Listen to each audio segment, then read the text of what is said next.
Hello friends, இன்றைக்கி பாண்டியன் ஸ்டோரில் என்னெல்லாம் நடந்துச்சுன்னு ஷார்ட்டாக ரிவ்யூ பார்க்கலாம். குழலி வந்து மயில் வந்து சோகமாக இருக்கிற பார்த்து ஏன் மயில் டல்லாக இருக்கா அப்படின்னு கேட்குறாங்க. இல்லை சொந்தக்காரங்களாம் வந்து பிரச்சனை பண்ணாங்களா, அதில் பயந்துட்டா அப்படின்னு சொல்லிட்டு அவங்க அம்மா சொல்லி சமாளிச்சிடுறாங்க. சரி வா கிளம்பு, டைம் ஆகுது போகலாம் அப்படின்னு சொல்லிட்டு கூட்டிகிட்டு போயிடுறாங்க. நீ கிளம்புமா, நாங்கள் பின்னாடியே வரோம் அப்படின்னு சொல்லிட்டு தங்கமயிலோட அப்பா அம்மா சொல்கிறாங்க. அவங்க கிளம்பி போனதான் அவங்க சொந்தக்காரங்களாம் மாப்பிள்ளை வீட்டுக்காரங்களுக்கு மட்டும் உண்மை தெரிஞ்சுதான் என்ன ஆகுறது அப்படின்னு கேட்குறாங்க. அதெல்லாம் உண்மை தெரியலல்ல, நீங்களும் கிளம்புங்க, மண்டபத்துக்கு போகணும் அப்படின்னு சொல்லிடுறாங்க. அடுத்த மண்டபத்துக்கு போனோடனே எல்லாருமே வந்து தங்கமயில வெல்கம் பண்ணி ஆரத்திலாம் எடுக்கிறாங்க. உள்ளே வந்து டான்ஸ்லாம் ஆடி வெல்கம் பண்ணுறாங்க. சரணன் இருந்துட்டு பொண்ணை பார்க்கணும் அப்படின்னு சொல்லிட்டு செந்தில்கிட்ட சொல்கிறாரு. அதெல்லாம் சும்மா மாப்பிள்ளைக்கு அவசரத்தை பாருன்னு ஏதாவது பல்லு இல்லாத கிளவி 2 கமெண்ட் பொண்ணு இதெல்லாம் தேவையா அப்படின்னு சொல்லிட்டு செந்தில் சொல்லிட்டு கிளம்பும்போது நம்பிக்கை இல்லாமல் அவங்க பெரிய வந்து காவல் வச்சுட்டு போறாரு. மயில் வரும்போது எல்லாருமே டான்ஸ் ஆடி வந்து வெல்கம் பண்ணுறாங்க. பாண்டியன் பார்த்துட்டு என்ன பிள்ளைங்களாம் இவ்வளோ சூப்பராக டான்ஸ் ஆடுறாங்க அப்படின்னு சொல்கிறாரு. எல்லாம் நல்லா ஆடுவாங்க, உங்களுக்கு தான் தெரியாது அப்படின்னு சொல்லிட்டு கோமதி சொல்கிறாங்க. விட்டா நீயே டான்ஸ் ஆடிடுவ போலவே அப்படின்னு சொல்லிட்டு பாண்டியன் கலாய்க்கிறாரு. இதுக்கு நடுவில் ராஜோட அண்ணன் வந்து அவங்க ஃப்ரெண்ட்ஸோட சேர்ந்து பிளான் போடுறாரு, இப்படியா இந்த கல்யாணத்தை நிறுத்தணும் அப்படின்னு சொல்லிட்டு. லாஸ்ட்டாக அவங்க ஃப்ரெண்ட்ஸ் வந்து நமக்கு அவங்க பண்ண மாதிரியே அவங்க வீட்டு பொண்ணை தூக்கிட்டா கல்யாணம் நின்றுடும் அப்படின்னு சொல்லிட்டு ஐடியா கொடுக்குறாங்க. பண்ண முடியுமா அப்படின்னு சொல்லிட்டு குமார் கேட்குறாரு. பண்ணிடலாம் அப்படின்னு சொல்கிறாங்க. இதால் என்னெல்லாம் பிரச்சனை வரப்போகுது அப்படின்னு தெரியல.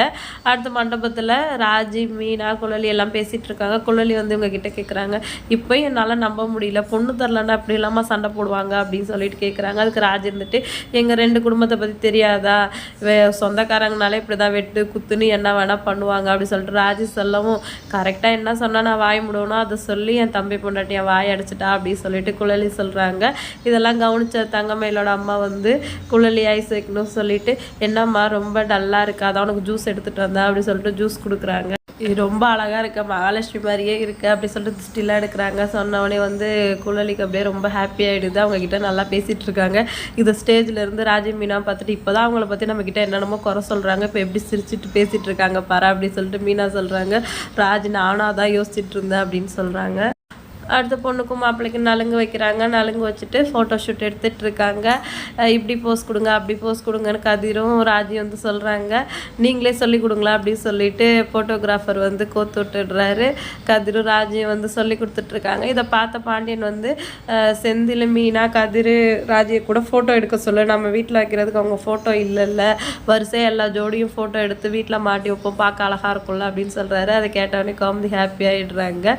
பாருங்களேன், எனக்கு கூட இது தோணலை அப்படின்ட்டு சொல்கிறாங்க. ஃபோட்டோகிராஃபர்கிட்ட வந்து கதிர், ராஜி, செந்தில், மீனா எல்லாருமே ஃபோட்டோ எடுக்கணும்னு சொல்லவும் ஃபஸ்ட்டு ராஜியும் கதிரையும் வந்து ஃபோட்டோக்கு போஸ் கொடுக்க சொல்கிறாங்க. நம்ம கதிரும் ராஜியும் வந்து ஃபோட்டோ போஸ் கொடுக்குறாங்க. பார்க்கவே செம்ம க்யூட்டாக இருந்தது. இன்றைக்கி எபிசோடு இதோட முடிஞ்சிடுச்சு. வீடியோ பிடிச்சா லைக் பண்ணுங்கள். இன்னொரு வீடியோவில் மீட் பண்ணலாம். டாட்டா, பாய்.